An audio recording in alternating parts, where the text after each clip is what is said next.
The cursed operating room. Deep within the abandoned asylum lay an operating room, hidden away from the rest of the decaying building. It was rumored to be cursed, and no one dared to enter its doors, except for a small group of curious urban explorers.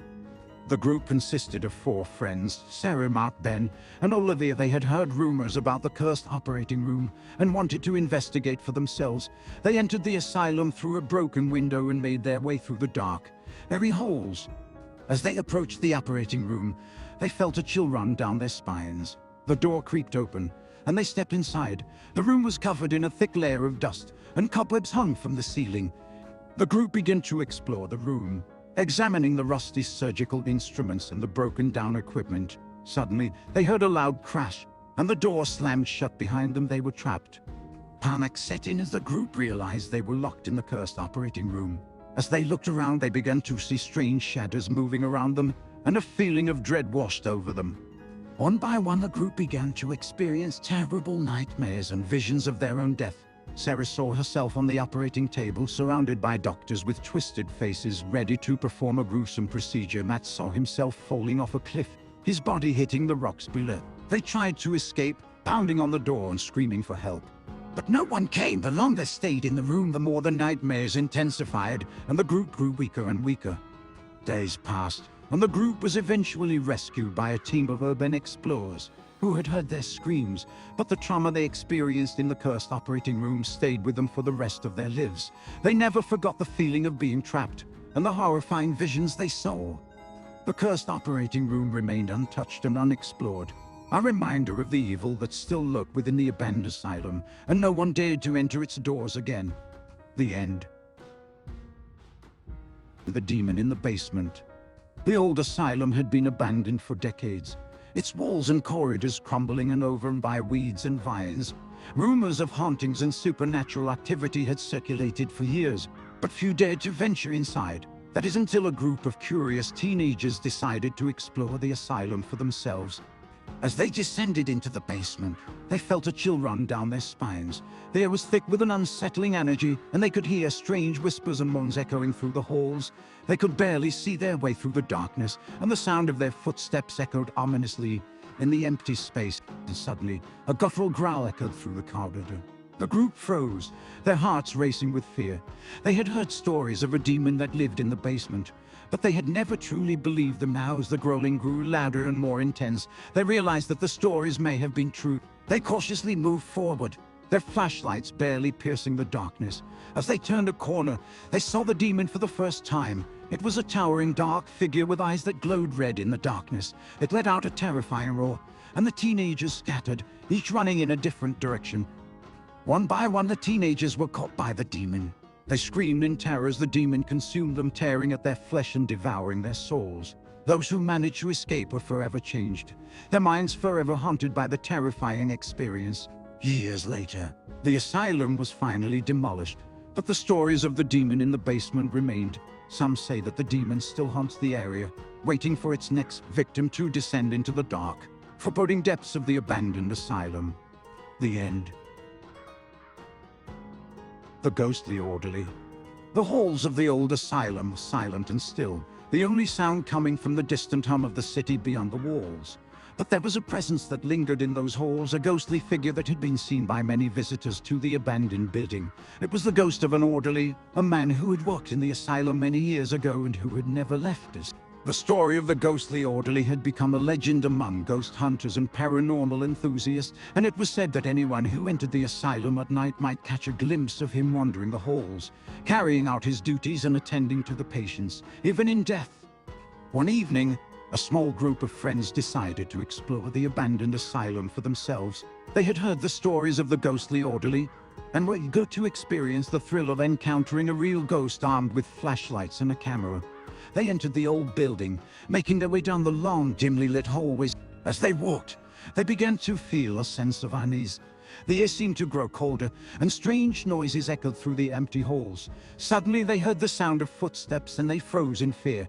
But as the footsteps grew closer, they realized that it was not a living person that was approaching. It was the ghostly orderly.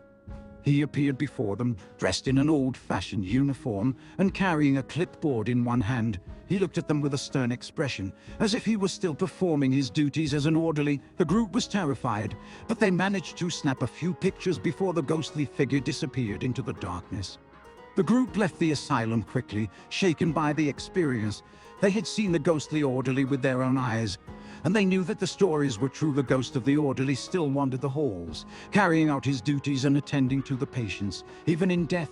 And he would continue to do so, long after the living had left the asylum behind. The end. The haunted hydrotherapy room. The abandoned asylum was known for its dark history and eerie atmosphere.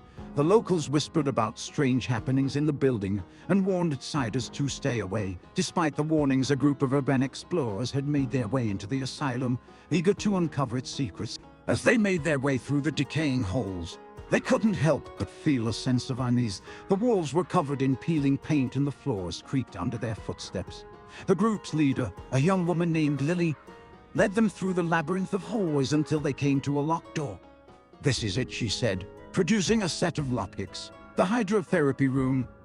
The others watched as she worked on the lock, the tension in the air palpable. Finally, with a satisfying click, the lock gave way and Lily pushed open the door. The room was dimly lit, the only light coming from the small window high up on the wall. The sound of dripping water echoed through the room.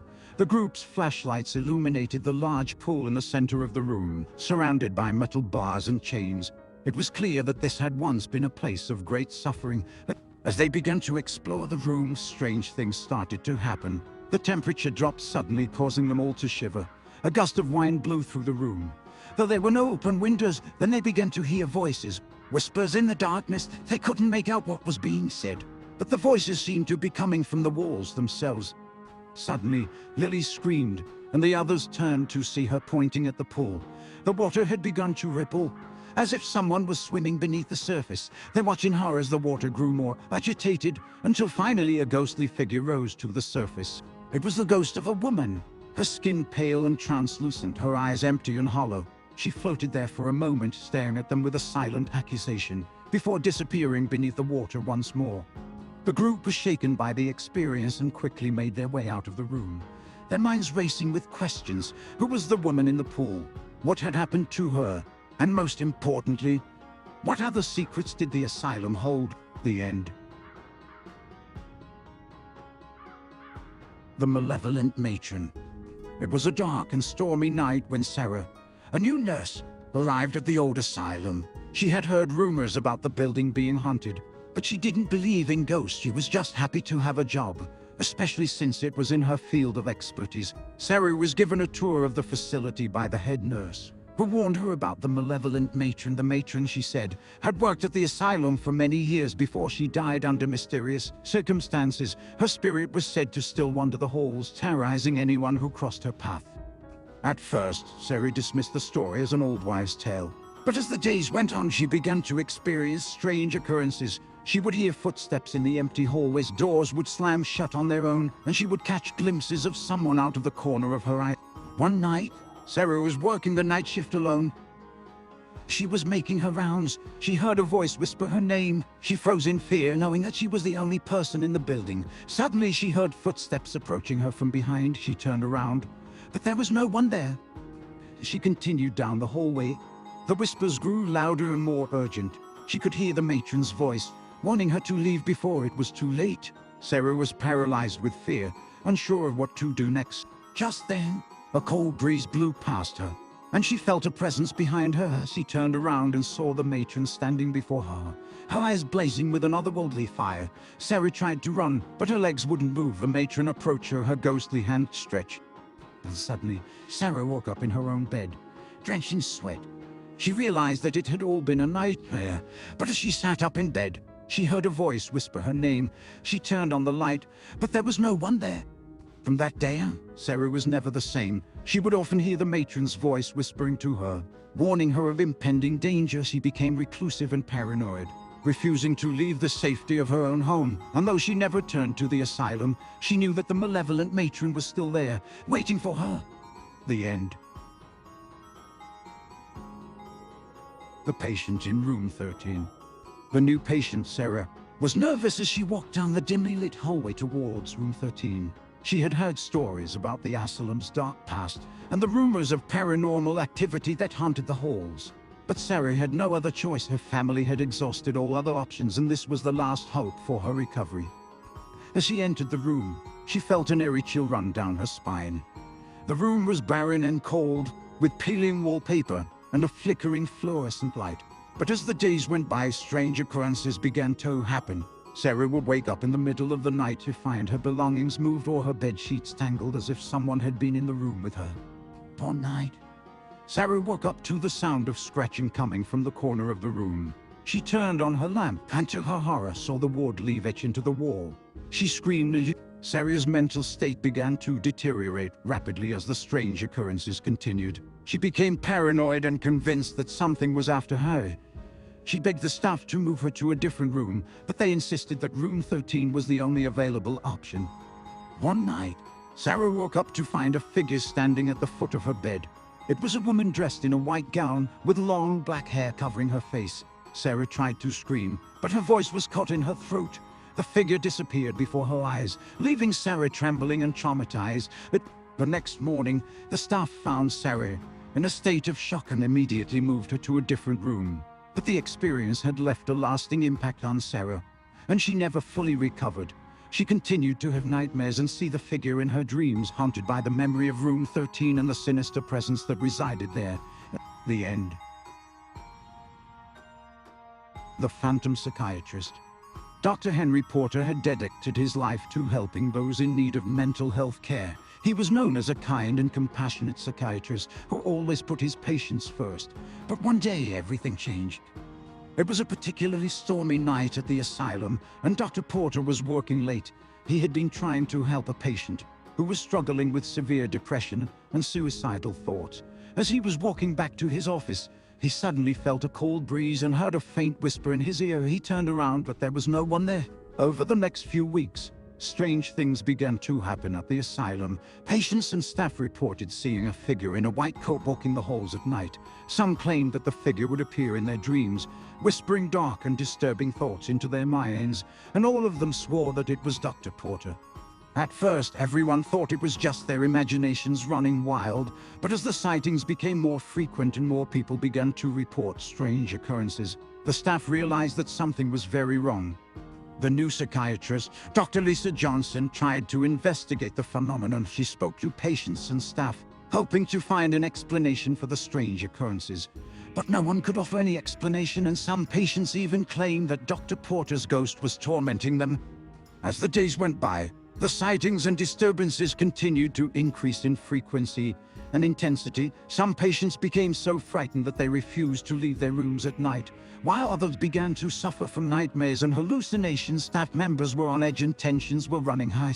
Dr. Johnson knew that she had to do something to stop the chaos. She decided to conduct a seance to try and communicate with Dr. Porter's spirit. With the help of a local medium, she sat in the abandoned office where Dr. Porter used to work and called out to him. At first, there was no response, but then a faint whisper echoed through the room. Dr. Johnson asked Dr. Porter if he was haunting the asylum, but there was no answer. Instead, the whispers grew louder and more frantic, and the room began to shake. Suddenly, the seance was interrupted by a loud crash. When they looked around, they realized that one of the windows had shattered and a gust of wind had blown through the room, but there was no explanation for what had caused it.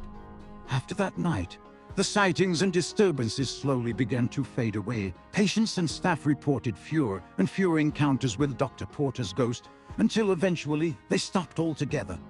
Dr. Johnson never found out what had caused the strange occurrences at the asylum, but she suspected that Dr. Porter's restless spirit was trying to communicate something important.